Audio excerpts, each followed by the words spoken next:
Hello बच्चों, let's read this question. The question says name the factors which cause soil pollution. बच्चों इस question में हमसे factors के बारे में पूछा गया है कौन कौन फैक्टर सॉइल पॉल्यूशन करते हैं। तो फर्स्ट ऑफ ऑल बात करते हैं बच्चों इस क्वेश्चन के की कंसेप्ट के बारे में। और की कंसेप्ट क्या होगा बच्चों? Soil pollution. What is the key concept here? Soil pollution. Basically soil pollution है क्या? सॉइल को पॉल्यूट करना। और सॉइल को पॉल्यूट करना मीन्स उसका कंटेमिनेशन करना। कंटेमिनेशन ऑफ सॉइल, ऐसा बोल सकते हैं contamination of soil is called as soil pollution.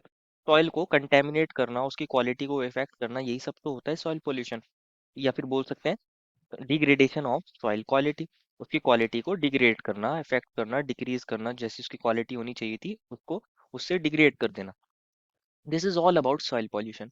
तो अगर बात करी जाए सॉइल, बेसिकली सॉइल ना बहुत सारे लिविंग क्रिएचर्स का हैबिटेट है। इसके अंदर तरह तरह के प्लांट्स ग्रो करते हैं, एनिमल्स सर्वाइव करते हैं, माइक्रो ऑर्गेनिजम्स लिव करते हैं। तो ऐसा बोल सकते हैं सॉइल के अंदर प्लांट्स ग्रो करते हैं, माइक्रो ऑर्गेनिजम्स तरह तरह के प्रेजेंट होते हैं। अलग अलग लिविंग ऑर्गेनिजम्स के लिए हैबिटेट होता है बेसिकली। तो सॉइल की अगर क्वालिटी को इफेक्ट करेंगे और उसको अगर कंटेमिनेट करेंगे तो ये डायरेक्टली इनकी लाइफ्स को भी इफेक्ट करेगा। जितनी भी लिविंग बींग्स हैं जिनकी लाइफ सॉइल के साथ एसोसिएटेड है, उन सबकी लाइफ को अफेक्ट करता है। तो कुछ फैक्टर्स हैं जो सॉइल की क्वालिटी को इफेक्ट करते हैं, सॉइल को पोल्यूट करते हैं, उन्हीं फैक्टर्स के बारे में समझना है। तो फैक्टर नंबर अगर फर्स्ट की बात करी जाए तो फर्स्ट फैक्टर है पेस्टिसाइड्स। बेसिकली पेस्टिसाइड्स होते कौन है? ये केमिकल्स होते हैं जिनको हम पेस्ट को किल करने के लिए यूज करते हैं एग्रीकल्चर में। पेस्ट किल करते हैं, ये पेस्ट किल करते हैं। वर्ल्ड वॉर सेकंड से पहले तक निकोटीन को यूज किया जाता था एज अ पेस्टिसाइड, और DDT that is dichloro diphenyl trichloroethene, nicotine and DDT को यूज किया जाता था एज पेस्टिसाइड। लेकिन उसके बाद देखा गया कि ये जो डीडीटी है बच्चों, स्पेसिफिकली डीडीटी, ये क्या काम करता था? रोडेंट्स को किल कर देता था, इंसेक्ट्स को किल कर देता था, तो क्रॉप को बचा लेता था, ऐसा माना जाता था। लेकिन आफ्टर टाइम कुछ जो इंसेक्ट्स हैं, रोडेंट्स हैं, ये इम्यून हो गए डीडीटी के लिए। मतलब डीडीटी का इनके ऊपर कोई इफेक्ट नहीं हुआ।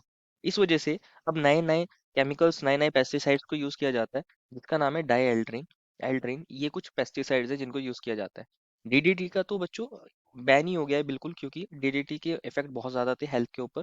इस वजह से डीडीटी को बैन कर दिया गया। ये ऑल जितने भी हैं सभी के सभी टॉक्सिक केमिकल्स होते हैं। ये सेकंड होते हैं बच्चों हर्बिसाइड्स। जो पेस्टिसाइड्स और हर्बिसाइड्स होते हैं बच्चों, पेस्टिसाइड्स को तो पेस्ट किल करने के लिए यूज किया जाता है। सेकंड होते हैं बच्चों हमारे पास हर्बिसाइड्स। हर्बिसाइड्स को बेसिकली हर्ब्स किल करने के लिए यूज किया जाता है। जो अनवांटेड क्रॉप्स ग्रो कर जाती हैं, अनवांटेड ग्रास या हर्ब्स वीड्स जो ग्रो करते हैं प्लांट्स के साथ, उनको किल करने के लिए जो केमिकल्स यूज होते हैं वो हर्बिसाइड्स होते हैं। जिनमें होता है हमारे पास एक सोडियम आर्सेनाइट, एक कॉमन एग्जांपल है हर्बिसाइड का। और एक होता है बच्चों sodium chlorate. Sodium arsenite and sodium chlorate ये भी केमिकल्स ही होते हैं। बेसिकली केमिकल्स क्या करते हैं?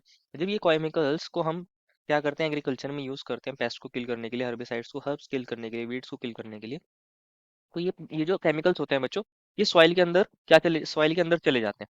और जब ये सॉइल के अंदर जाते हैं तो उसके अंदर प्रेजेंट न्यूट्रिएंट्स को, उनकी क्वालिटी को इफेक्ट करते हैं। उनकी क्वालिटी को इफेक्ट करते हैं। उस क्वालिटी को इफेक्ट करेंगे तो उनमें जो प्लांट्स एनिमल्स ग्रो करेंगे बच्चों, उनको जब कोई और कंज्यूम करेगा तो उनकी हेल्थ को भी डायरेक्टली इफेक्ट करेंगे ये। तो इस वजह से पेस्टिसाइड्स और हर्बिसाइड्स सॉइल क्वालिटी को भी इफेक्ट करते हैं, सॉइल को पॉल्यूट करते हैं। ये इन्वायरमेंटल फ्रेंडली केमिकल्स नहीं होते। अगर हर्बिसाइड्स या पेस्टिसाइड्स की बात करी जाए, सिंथेटिक केमिकल्स होते हैं, इन्वायरमेंटल फ्रेंडली नहीं होते। बेसिकली बर्थ डिफेक्ट तक देखे गए हैं कुछ लिविंग क्रिएचर्स के अंदर, जो सॉइल जिनका हैबिटेट है। और कुछ प्लांट्स के अंदर डिजीजेस देखी गई हैं। प्लांट्स डिजीजेस, बर्थ डिफेक्ट्स, ये कुछ ऐसी चीजें हैं जो सॉइल पॉल्यूट होने की वजह से देखी जाती हैं, due to excessive use of pesticides as well as herbicides. और फंगीसाइड्स को भी यूज किया जाता है, क्योंकि ये केमिकल्स कैसे होते हैं बच्चों? टॉक्सिक होते हैं। इंसेक्टिसाइड को यूज करा जाता है। तरह तरह के ये हमारे पास केमिकल्स होते हैं जिनको एग्रीकल्चर में यूज किया जाता है, जो क्या करते हैं सॉइल की क्वालिटी को इफेक्ट करते हैं, प्लांट्स डिसीजेस कर देते हैं। क्या करते हैं बच्चों? प्लांट डिसीजेस को ये कर देते हैं। तो इसलिए ये फैक्टर्स हैं कुछ जो रिस्पॉन्सिबल है। थर्ड फैक्टर की अगर बात करी जाए, थर्ड होता है बच्चों inorganic fertilisers. Basically nitrogen containing inorganic fertilisers क्या काम करते हैं? ये फर्टिलाइजर्स सॉइल के अंदर एसिडिफिकेशन को करते हैं। इनऑर्गेनिक फर्टिलाइजर्स क्या काम करते हैं बच्चों? सॉइल के एसिडिफिकेशन कर देते हैं।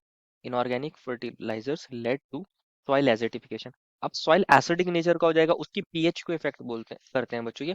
जितना पीएच होना चाहिए जिसमें प्लांट्स एनिमल सर्वाइव कर सके, उसको ये क्या करते हैं? अफेक्ट करते हैं, उसके अंदर एसिडिफिकेशन कर देते हैं। तो एसिडिफिकेशन की वजह से प्लांट्स और एनिमल्स की लाइफ इफेक्ट होती है। इसकी वजह से सॉइल की क्वालिटी पुअर हो जाती है, कंटेमिनेशन हो जाता है। क्या हो जाता है बच्चों? कंटेमिनेशन।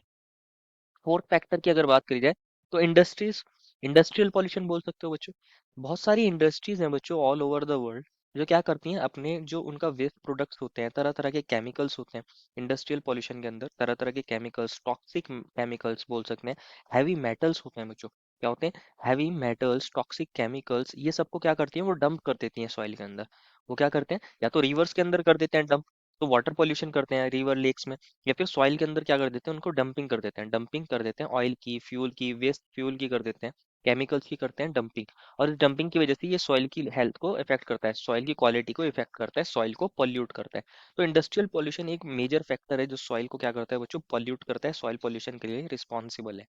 और अगर फिफ्थ फैक्टर की बात करी जाए तो अर्बन एक्टिविटीज बोल सकते हैं, अर्बन वेस्ट बोल सकते हैं। बेसिकली होता क्या है, अर्बन वेस्ट होते हैं जैसे कि प्लास्टिक हैं, कैंस है, ये सब क्या होते हैं, जैसे प्लास्टिक की बात करें तो ये नॉन बायोडिग्रेडेबल होते हैं। कुछ वेस्ट ऐसे होते हैं जो बायोडिग्रेडेबल नहीं होते और इनको क्या किया जाता है, सॉइल के अंदर डंप कर दिया जाता है। प्लास्टिक्स को, कैंस को, इन सबको क्या करते हैं, सॉइल के अंदर डंप कर देते हैं, अर्बन वेस्ट को। तो इनकी वजह से क्या होता है, पॉल्यूशन होता है, सॉइल को पॉल्यूशन करते हैं बच्चों ये। तो ये भी कुछ फैक्टर हैं जो सॉइल को पॉल्यूट करते हैं। बहुत सारे फैक्टर हैं तो जो सॉइल को पॉल्यूट करते हैं। कुछ बैटरीज को क्या डंप कर दिया जाता है, बैटरीज के अंदर कुछ केमिकल्स होते हैं जो इफेक्ट करते हैं बच्चों सॉइल की क्वालिटी को, स्पेशली लिथियम आयन बैटरीज को डंपिंग बहुत ज़्यादा इफेक्ट करती है सॉइल की क्वालिटी को। इनका मेन हम किस तरह अवॉइड कर सकते हैं इनको, वेस्ट को रिसाइकल करना चाहिए जिससे सॉइल पॉल्यूशन ना हो। क्योंकि जैसे प्लास्टिक है ये नॉन बायोडिग्रेडेबल वेस्ट, इस तरह और भी बहुत सारे फैक्टर्स हैं जो सॉइल को पोल्यूट करते हैं, ये कुछ उनमें से फैक्टर्स हैं। This is the final answer, I hope you understood it well and best of luck.